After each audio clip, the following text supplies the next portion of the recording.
Imagine walking into an ordinary electronics store, surrounded by shoppers, employees, and families.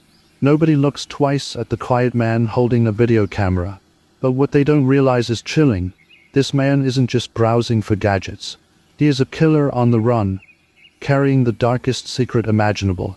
On August 13, 1996, in Mobile, Alabama, Gary Simmons filmed himself in broad daylight. He looked calm, almost casual, as if nothing was wrong.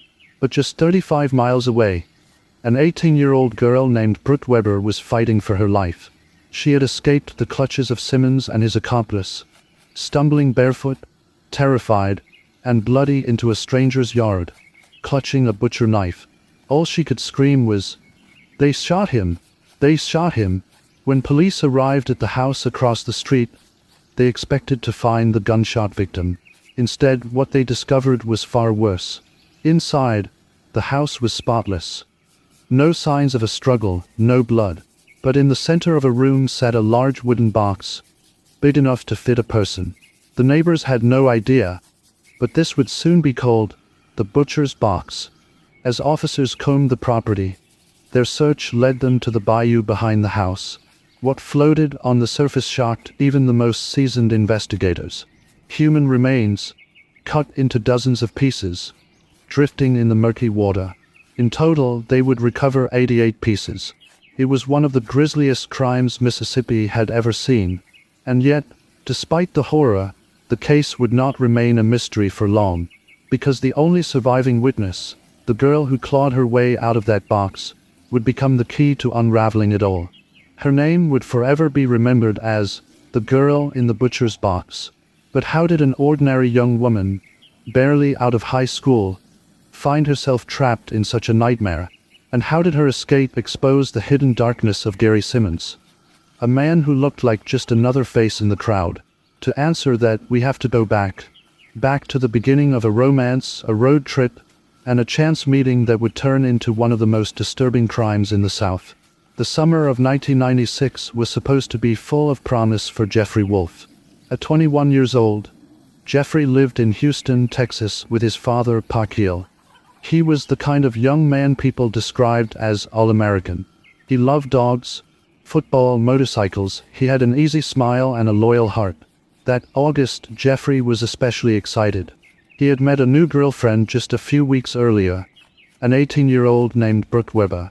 She was bright, outgoing, and full of the restless energy that comes with being on the edge of adulthood. Jeffrey was smitten from the start, and his father could see it right away. One afternoon, Jeffrey pulled into the driveway with Brook by his side. He introduced her proudly. "Dad, this is my new girlfriend, Brook." Pakil would later remember how beautiful she looked, and how obvious it was that Jeffrey was crazy about her. Despite their short time together, Jeffrey and Brook were already planning adventures. Just days after meeting, they decided to take a trip to Mississippi. On the surface, it seemed innocent enough.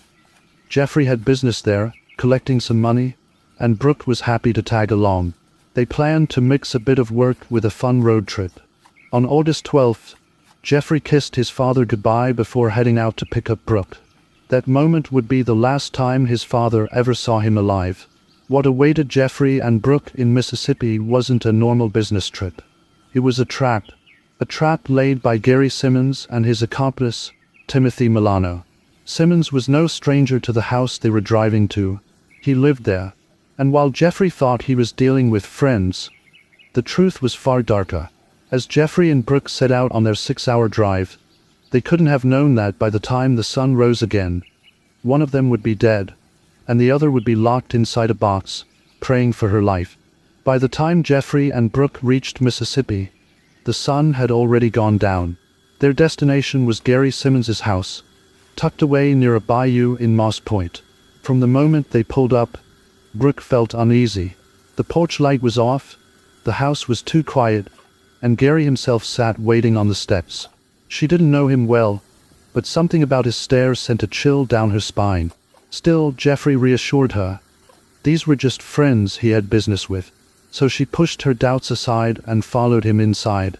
Gary welcomed them in, offering drinks and small talk. Brooke sat at the kitchen table while Jeffrey and Gary discussed money matters. At first, nothing seemed out of the ordinary. The atmosphere was calm, even friendly. Brooke didn't notice any hostility until she heard the gunshots. The sound ripped through the quiet house. Brooke looked up just in time to see Jeffrey's chest explode with blood. He collapsed to the floor, his body limp, blinds splattered red behind him. Standing over him was another man, Timothy Milano, holding the gun. Panic surged through Brooke. She screamed, frozen in disbelief. Before she could react, Gary rushed toward her, grabbing her in a crushing bear hug. He dragged her to another room, tied her hands and feet, gagged her, and forced her into a wooden box. Inside the cramped darkness, Brooke could hardly breathe.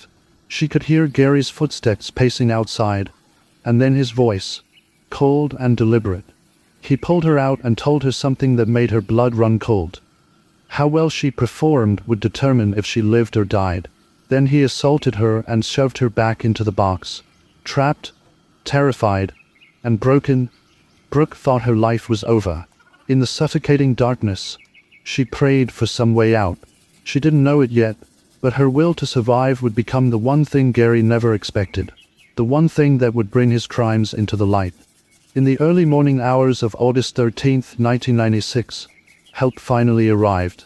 Brooke, barefoot and trembling, pounded on a stranger's door across the street. In her hands, she clutched a butcher knife she had grabbed from the house. Her voice cracked as she screamed over and over, "They shot him! They shot him!"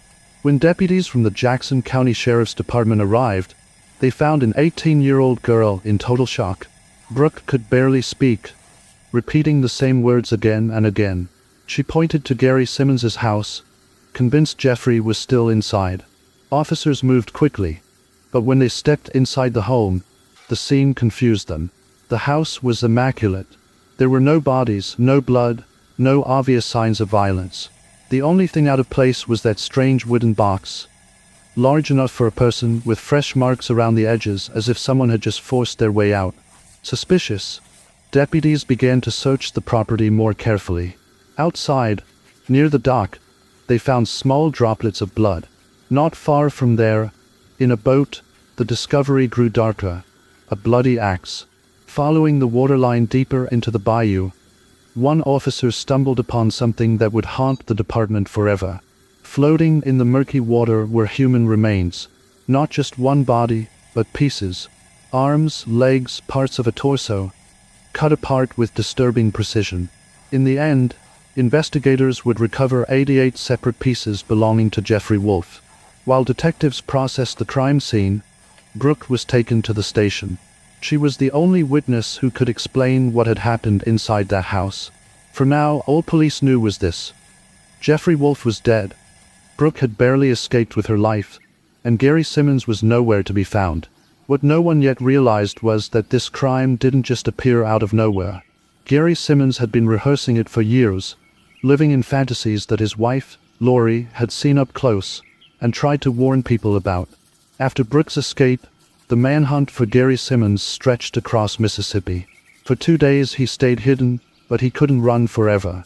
Eventually, Simmons himself called police to surrender. When they arrested him, he was just blocks from his wife Lori's workplace. Calm, quiet, almost as if nothing had happened. Meanwhile, Brooke's testimony filled in the horrific details. She described how Jeffrey had been shot, how she had been tied, gagged, and shoved into the box, and how Simmons threatened her life. Her bravery in speaking out gave investigators the evidence they needed to charge both Gary Simmons and his accomplice, Timothy Milano. Timothy's role was undeniable. He was the one who had pulled the trigger, shooting Jeffrey 9 times. When confronted, he claimed Simmons had forced him into it, threatening Lori and her children if he didn't comply. But excuses didn't matter. Jeffrey Wolfe was dead, and Brooke had been brutally assaulted. The trial began in August 1997, just 1 year after the crime. For Brooke, walking into that courtroom meant coming face to face with the man who had locked her in a box. She was terrified. She described how her body shook uncontrollably as she sat just feet away from Simmons, her voice breaking as she relived every detail. The jury heard her story, saw the evidence, and listened to Jeffrey's father describe the devastation of losing his son. The grisly remains, the bloody axe, the taped confession Simmons had mailed to Lori. All of it painted a picture too horrific to deny. When the verdict came, it was clear. Gary Simmons was found guilty of the murder of Jeffrey Wolfe, guilty of kidnapping and assaulting Brook Weber, and guilty on every charge brought against him. He was sentenced to death. Timothy Milano, though younger and claiming coercion, was also found guilty of murder and kidnapping. His punishment: life in prison without parole. Justice, at least on paper, had been served. But for Brook, the verdict didn't bring peace. Because deep down, she feared that Gary Simmons's reach didn't end with his imprisonment. She believed if he could put a hit on her once, he could do it again. The courtroom may have delivered justice on paper, but for Brook Weber, freedom didn't feel real. Even after Simmons was sentenced to death, she lived every day looking over her shoulder. From behind prison walls, she believed he still had the power to reach her, and her fears weren't unfounded. Rumors swirled that Simmons had tried to arrange a hit on her, even after his arrest. To protect herself, Brook cut her blonde hair short, changed her name, and disappeared from the public eye. She lived in hiding, constantly moving, always on guard. The trauma followed her everywhere. As she later explained, "You know how many years of my life I lost running from this, hiding from this? I lost myself." For Jeffrey Wolfe's father, Pa Keel, the pain never faded. The image of his son's dismembered remains haunted him.